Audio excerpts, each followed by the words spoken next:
the Department of Education be done away with, Karoline?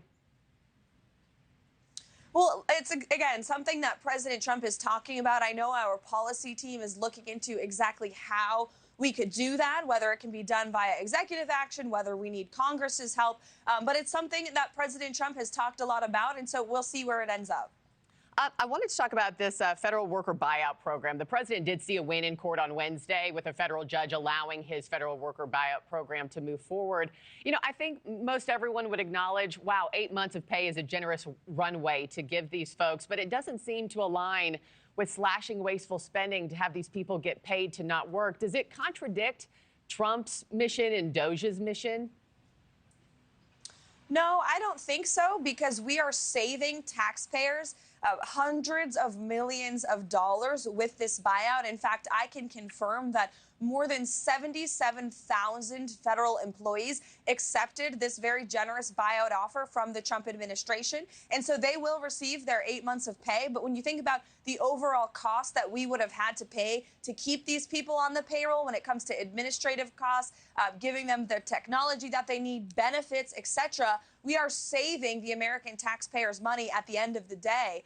And this is going to make our government more efficient. These 77,000 people made the decision that they don't want to work for this administration, maybe because they didn't want to show up in the office. And that's no longer acceptable under President Trump. Hardworking people across this country, many of your viewers who are watching this before they go to the office, have to show up to the office and work. President Trump is demanding the same of Washington. It's the way it should be.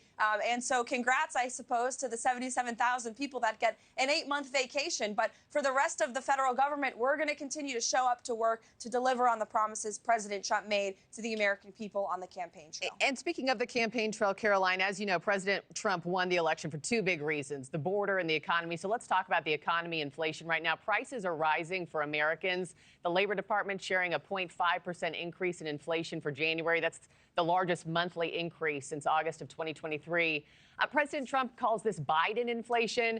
And look, we all get you can't just flip the switch on and off here. But when realistically will Americans start feeling real price relief that was promised to them on the campaign trail? Well, first of all, let me say that the inflation report released yesterday was not a surprise. However, it does prove that the Biden administration left us with a mess.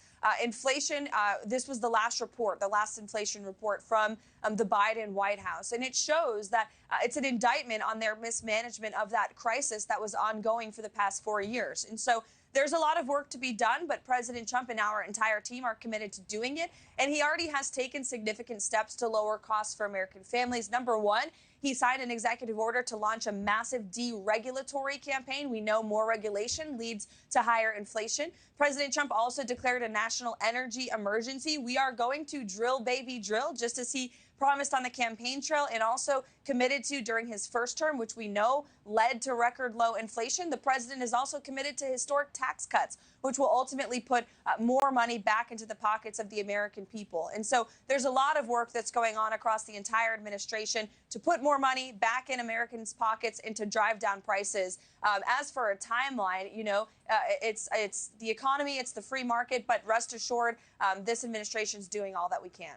Well, Karoline, I'll wrap it up there because I know you got places to be. I know it's cold outside, but before I let you go, you and I are both new moms. I've been thinking about you a lot in this new role. How are you juggling the constant demands of motherhood with the constant demands of one of the most high-profile jobs in the entire world? Well, thank you for asking. And being a mom is my favorite job of all. And it's challenging, but I'm so blessed to have great support, a wonderful husband, a great mom and dad and family who are helping and supporting. And I know it's temporary. My son will hopefully be proud of this someday. It's great to bring him here to the White House and get all of these very special moments.